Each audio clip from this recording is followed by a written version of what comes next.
আমরা দ্রুতই আদার বাজারটা নিয়ন্ত্রণে নিয়ে আসবো। যদিও আজকে আদার বাজারের দাম হচ্ছে 145 টাকা। সংশ্লিষ্ট যে আমাদের যে কি বলে কাস্টমসের যে কমিশনার মহোদয় আছে তার সাথে কথা হয়েছে এবং তিনিও তাদের সাথে যারা এই আদাগুলো এনেছে তাদের সাথে যোগাযোগ করেছেন এবং দ্রুত খালাস করার জন্য সমস্ত প্রসেস ইতিমধ্যে সম্পন্ন হয়েছে। গতকালকে একটি অকশন হয়েছে, স্পট নিলাম হয়েছে, আজকেও একটি স্পট নিলাম হচ্ছে। তো আমরা দ্রুতই আদার বাজারটা নিয়ন্ত্রণে নিয়ে আসবো। যদিও আজকে আদার বাজারের দাম হচ্ছে 145 টাকা। আমাদের দেশ স্বাধীন হওয়ার পর আমাদের কৃষি জমি যেটি ছিল 2,13,00,000 হেক্টর, সেই জমির পরিমাণ আজকে 88 লক্ষ হেক্টরে নেমে গিয়েছে। এই 88 লক্ষ হেক্টরের মধ্যে আবার অনেক 4 লক্ষ হেক্টর জমি সেগুলো আবার আবাদ করে না মানে কৃষি জমি, মানুষ বিদেশে থাকে, জমিগুলো আবাদ করে না।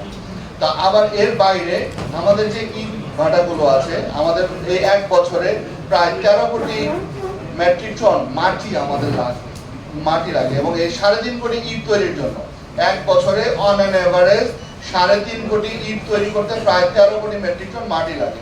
এই মাটিগুলো আসে হচ্ছে আমাদের, আপনি যে কথাটা বললেন, এর বাইরেও আমরা যে স্থানীয় সরকারের যে রাস্তাগুলো করে থাকি, সেই রাস্তাগুলো করার সময় প্রতি বছর প্রায় 10,000 কিলোমিটার মতো রাস্তা, নতুন রাস্তা করা হয়। এর মধ্যে 1,000 কিলোমিটার রাস্তা প্রতি বছর চট্টগ্রামের মতো বড় জেলাতে 1,000 কিলোমিটার রাস্তা, এবং এই রাস্তাগুলো কিন্তু দুই পাশের মাটি নিয়ে করে থাকে।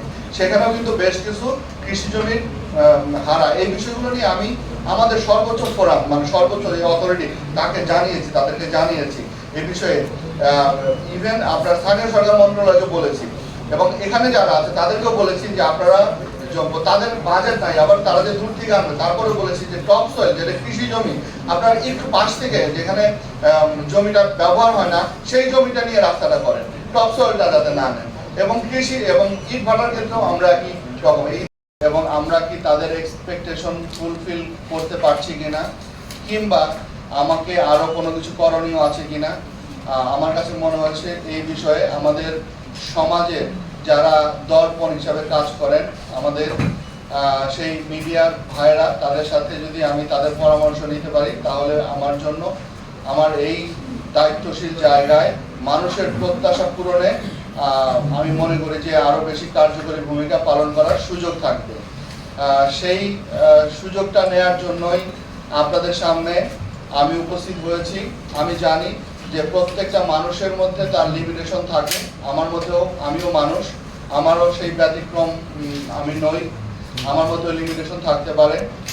কিন্তু আমার যে ইচ্ছা, আমার যেটা চাওয়া, আপনারা যেভাবে চট্টগ্রামের মানুষ চট্টগ্রামকে ভালোবাসেন, আমরা যখন যে অবস্থায় যে চেয়ারে কাজ করি, সেই জায়গাটিকে আমাদের দায়িত্বের জায়গায় শতভাগ আমরা নিজেদেরকে উজাড় করে দিয়ে কাজ করতে চাই, আমরা মেলে ধরতে চাই।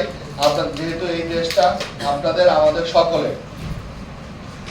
আমি এখানে যোগদান করার পর থেকেই আমার একটি স্পিরিট ছিল যে চট্টগ্রামবাসী তাদের যে কাঙ্ক্ষিত যে গুরুত্বপূর্ণ মনে হয়েছে সেগুলোকে আপনাদের সামনে আমরা একটু দেখাবো। এরপরে আপনাদের মূল্যবান পরামর্শ শুনবো, যাতে চট্টগ্রামের মানুষের কাঙ্ক্ষিত সেবা জনপ্রশাসন এবং আমরা জেলা প্রশাসনের পক্ষ থেকে আমরা নিশ্চিত করতে পারি।